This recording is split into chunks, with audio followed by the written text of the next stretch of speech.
আসসালামু আলাইকুম রহমতুল্লাহি ওয়া বারাকাতুহু। দেশ দ্বিতীয় স্বাধীন হওয়ার পরে আমার এই প্রথম মেট্রো রেলে চড়া।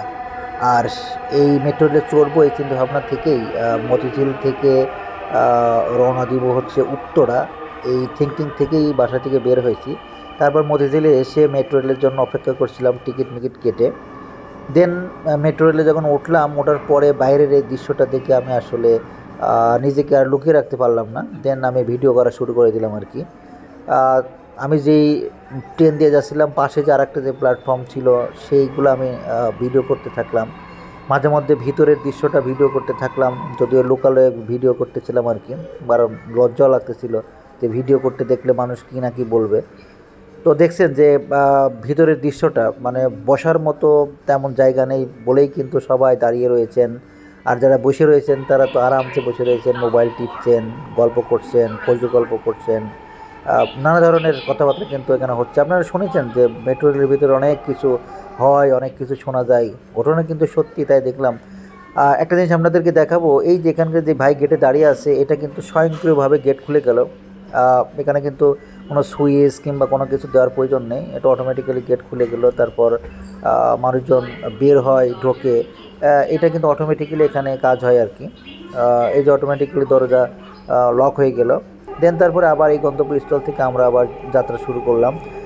যে দৃশ্যটা দেখছেন মানে এত দারুণ দৃশ্য, এটা হচ্ছে আপনার নিশ্চয় বুঝতে পারছেন এটা উত্তরের একটি দৃশ্য। অত্যন্ত অসাধারণ এই দৃশ্যটি আমি একেবারে আমার মোবাইলে ধারণ করতে পেরে আমি সত্যি নিজেকে গর্বিত মনে করছি। কারণ এরকম দৃশ্য আসলে আমি এই যাবৎ পর্যন্ত ঢাকা শহরে আমি কখনো এরকম দৃশ্য আমার ক্যামেরায় কখনো ধরাতে পারিনি আর কি। দেখছেন যতদূর চোখ যায় আহ, এরকম উঁচু উঁচু বিল্ডিং, বিশালাকার মাঠ। ঢাকা শহরে যে এরকম সুন্দর পুকুর, গাছগাছালি, সবুজে ভরা, এরকমটা আসলে আপনি বিশ্বাসই করতে পারবেন না। দেন তারপরে দেখেন যে মেট্রো রেলের ভিতরে কিন্তু এই যে আপনার টিভি চলছে, নানা ধরনের অ্যাড হচ্ছে।